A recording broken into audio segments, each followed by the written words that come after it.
Hi folks, and welcome to the Filmonic channel. And I'm in the woods again.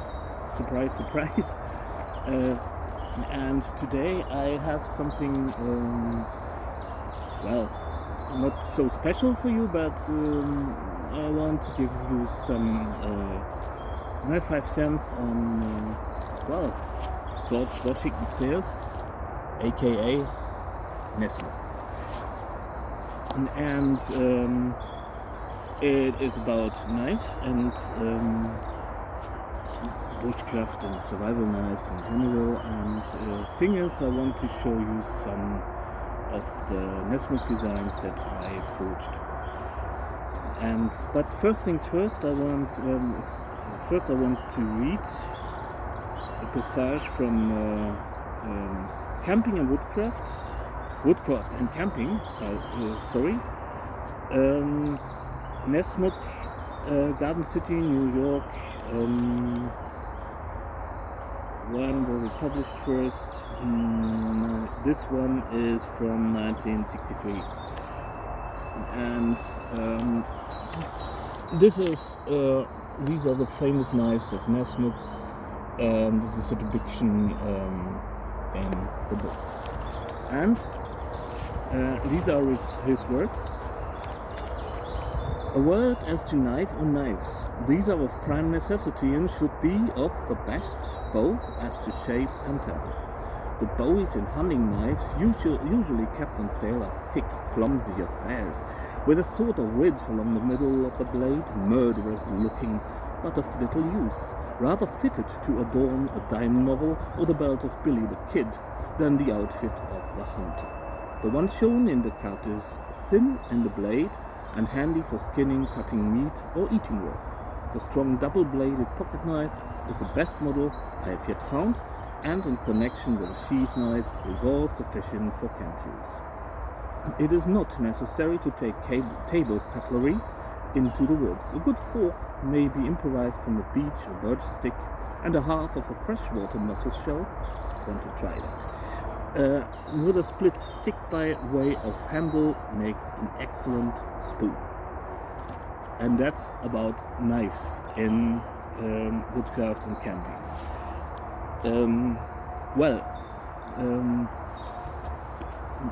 Obviously I wanted to know because, well, the shape is a little bit strange, and I was asking myself what's the fuss all about, and so I lit up my forge and simply made myself some designs in order to get the terms with it, and to find out what is it all about. And I need to rummage in my backpack a little bit, and I will start with the most traditional one. Wait a minute. Well, the most traditional I made is also the first I made, and this is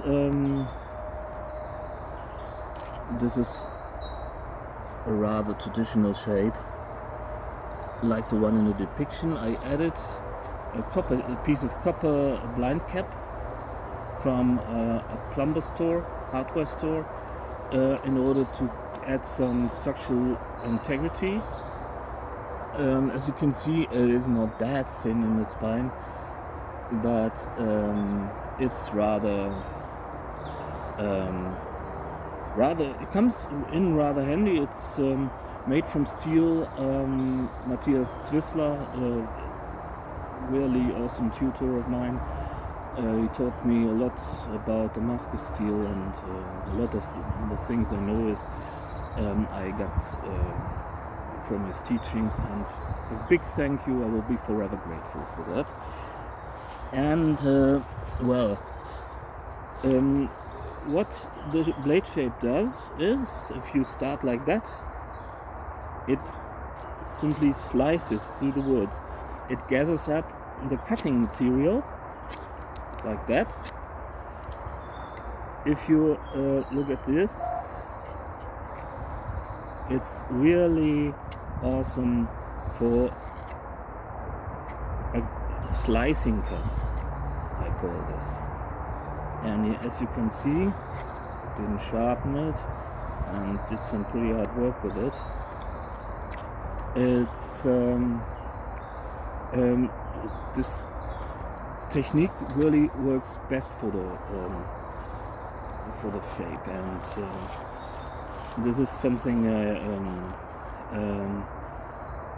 this is really an eye-opener for your technique. If you use a Nesmuk, and this is my next one, this is an interpretation I made. This is at one time I was really fond of the Roman varieties, and what this does is it is, if you're cutting on a board on a flat surface, this is really a great asset to have, and this is one of my most used knives. As you can see, it is a little bit thicker in the spine and a little bit shallower in the blade, because I find this adds a little bit of dexterity when you're whittling, and whittling is most of the things that I do, and I'm not so much into skinning deer or something. And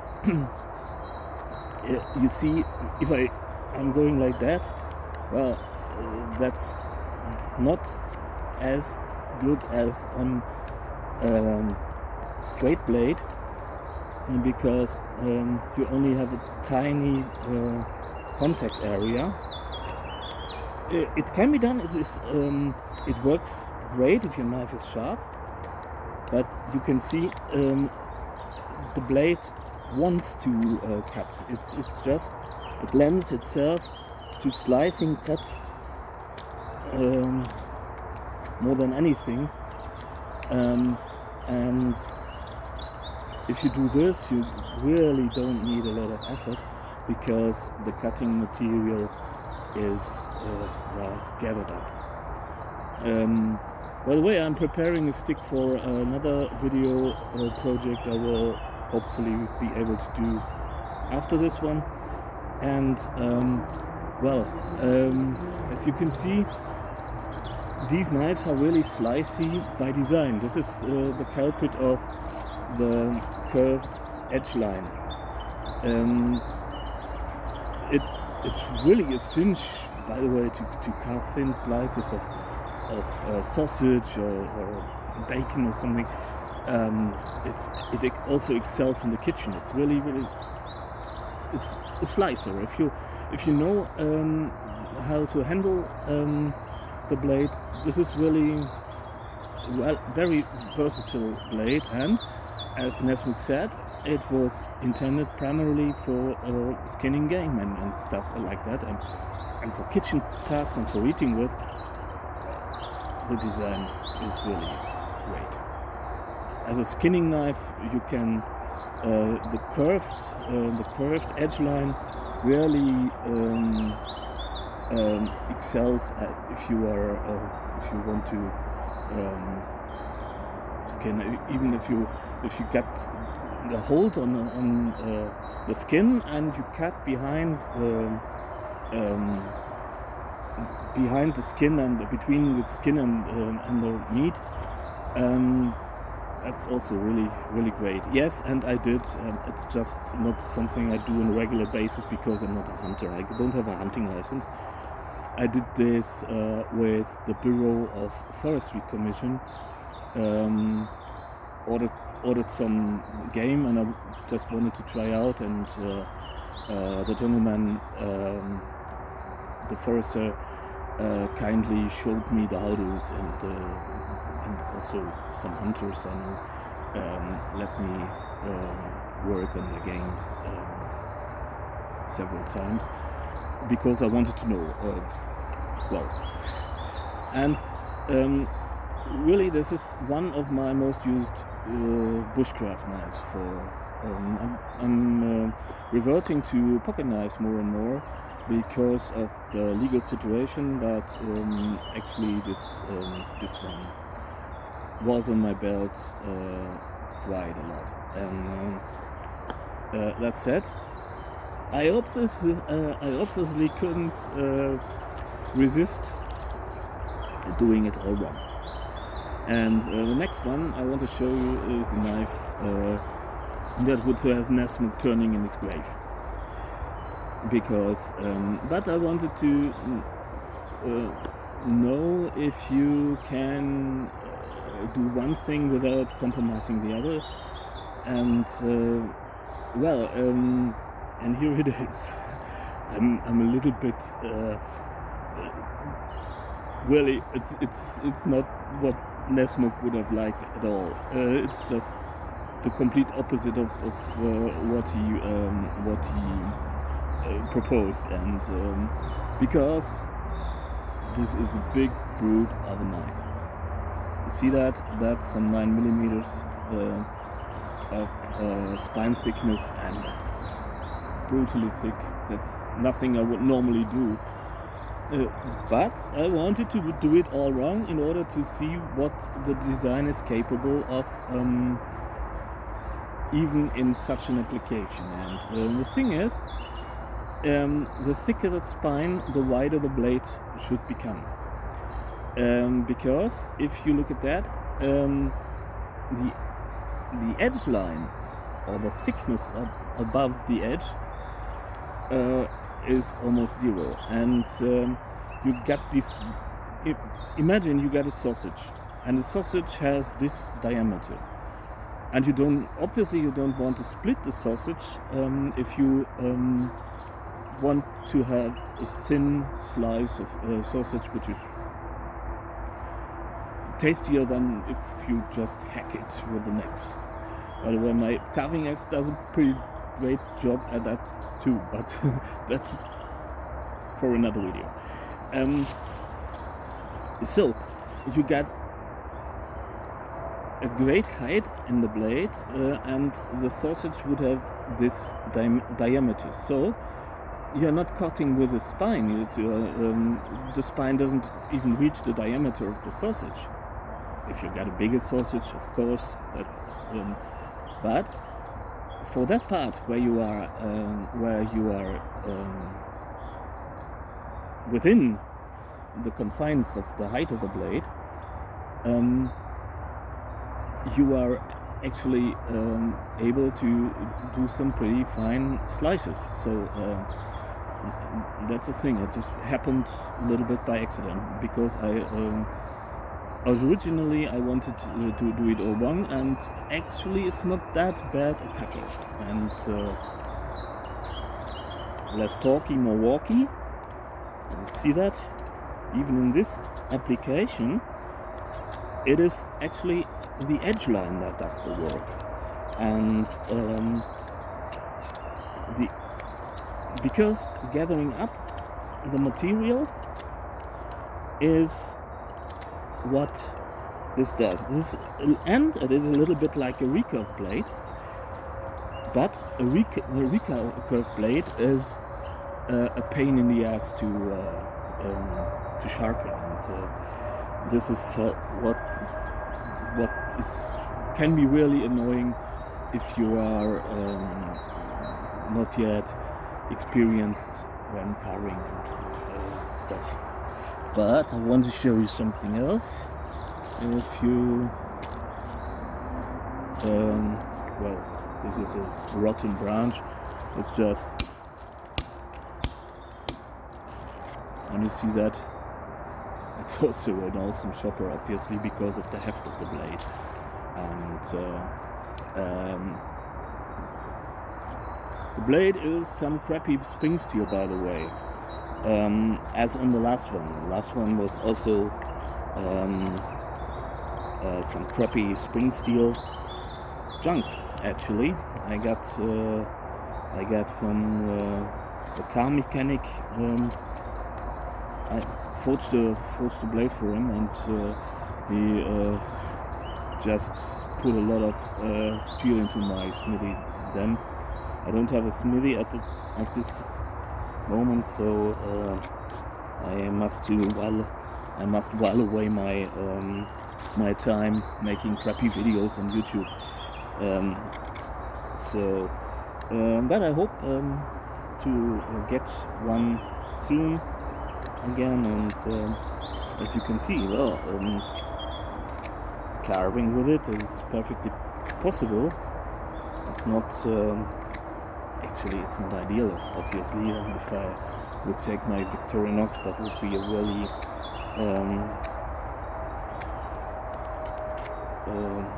actually really a better choice. And but actually what Nesmo did say is that he also used his little whittling knife for most of his it was not so little actually, it was that trapper configuration, and maybe a really sturdy build. They don't make them that way anymore, even if that's pretty commonplace, but that's the thing. And I'll show you this one again. By the way, the handle is made from Zamba stag, from an old lamp I got on a flea market, and the pins are just some copper tubing I found in the woods. Steel is also some spring steel, actually junk, and this I believe in well, nowadays they call this upcycling, and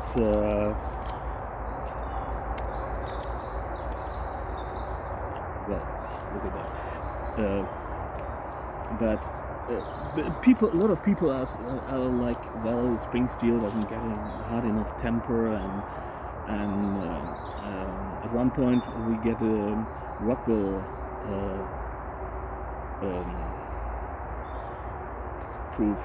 proving thingy device in the smithy where I worked, and I measured it, and it above the edge line we had 56 to 58 HRC, and that's, well, I can chop deer antler with it without denting. I can standard test, by the way. I can lever up the anvil, small anvil, not a 300 kilogram anvil, of course. And if I ram it, I can't see it because no equipment. But if I ram it tip first into the beech wood I'm sitting on, look at that. Nothing happens. So spring steel is a rather resilient steel, and this is an older spring. This was an older spring, and I tested it for the carbon content, and it is about 0.75 with some alloys in it and stuff. And so that's pretty decent. This one is from the same spring, and it comes in at 58, 59, 60 even. It's always a little bit of give and take, because I'm working with an open forge and rather dirty, quick quenching process, and obviously it does the same with a tip. And nothing, no problem at all if you look at that.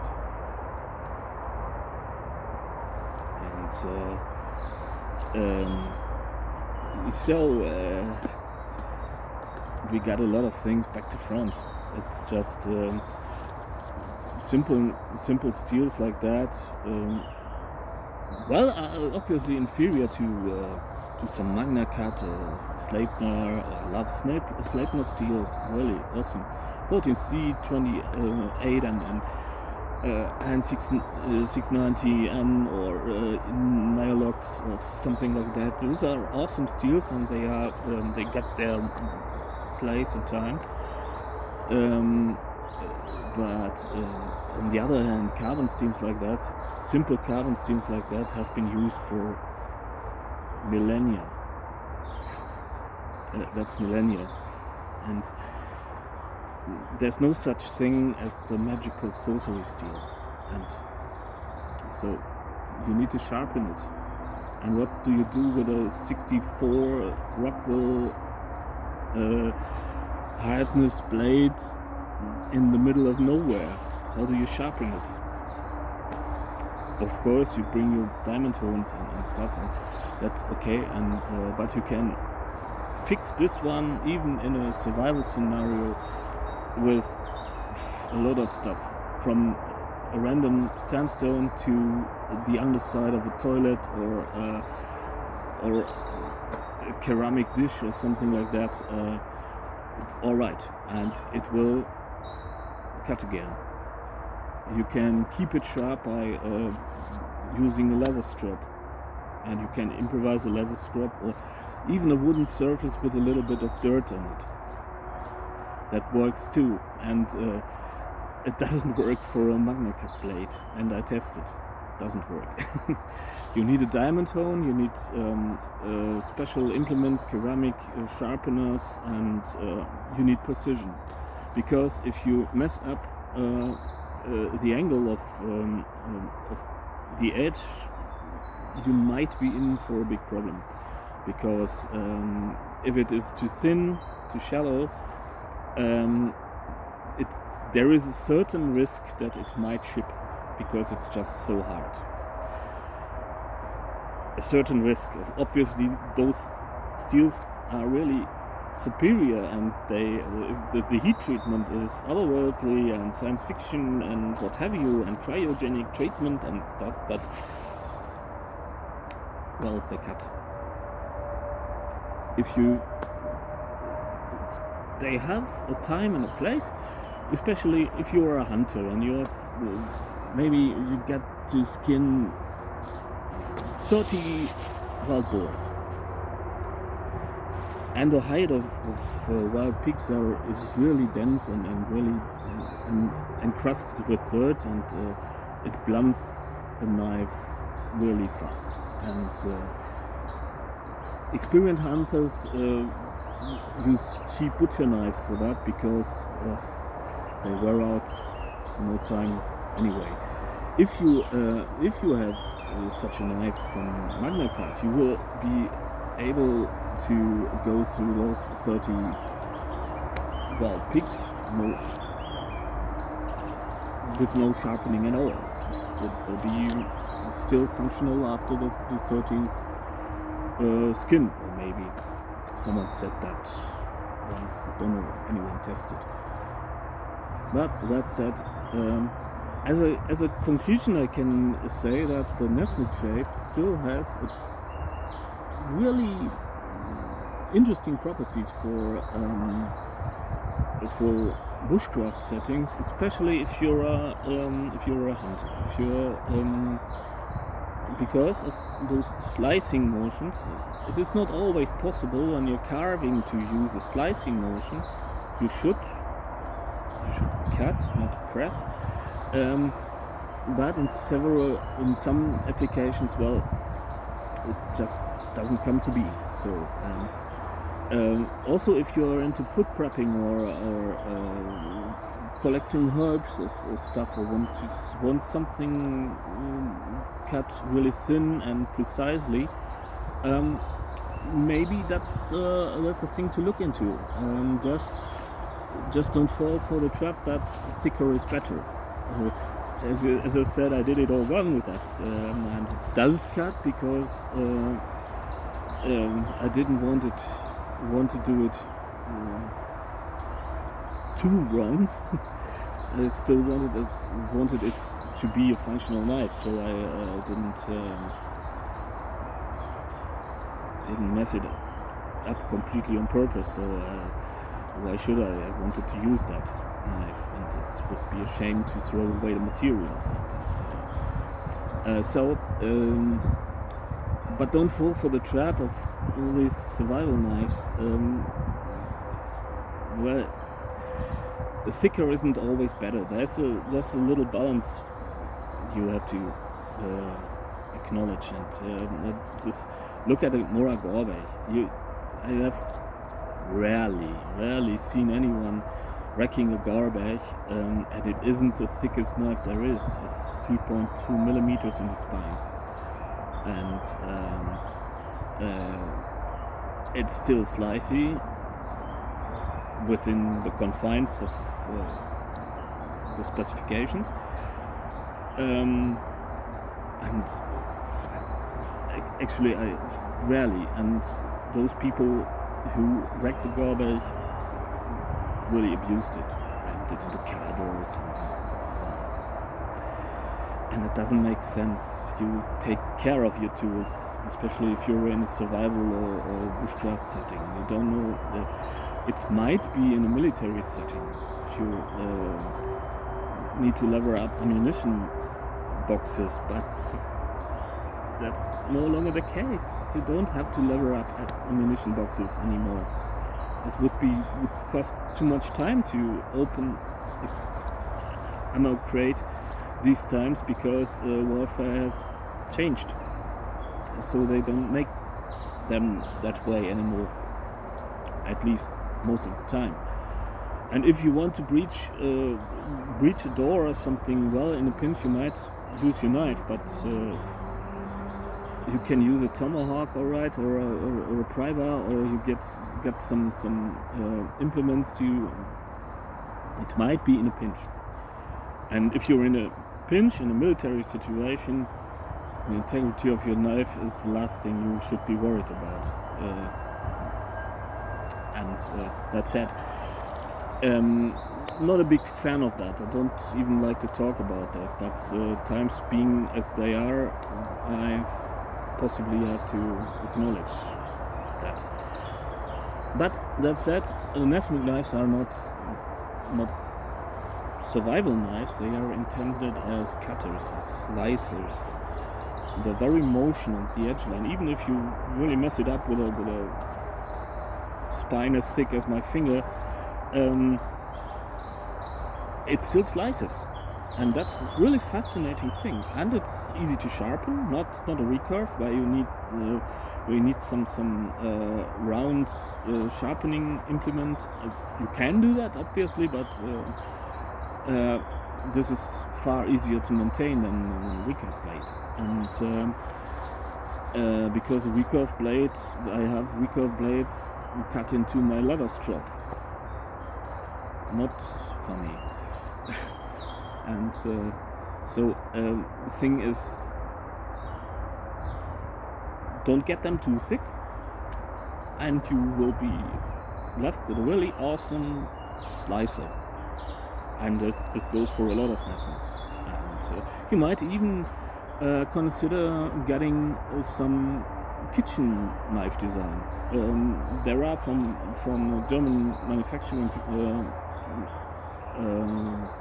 corporation that's still producing in Solingen Windmühlen, Herder Windmühlen knives. They are making a cheese knife, actually, that's got the parmoulin and the what's it called, parmoulin fromage or something like that. And it's a Nesmuk design, and it's meant for slicing cuts. And even if you want a really traditional Nesmuk that does what a Nesmuk is designed to do, well, that might be a choice. And I don't have one because, well, maybe I can forge myself one, which is a little bit slicier than what I have now. Just to test it out, just to see what it is capable of. That said, I hope you get some new perspectives on Nesmuk. It's not really easy to put a new perspective on Nesmuk because, well, obviously a lot of things he said are still valid today, and that's another fascinating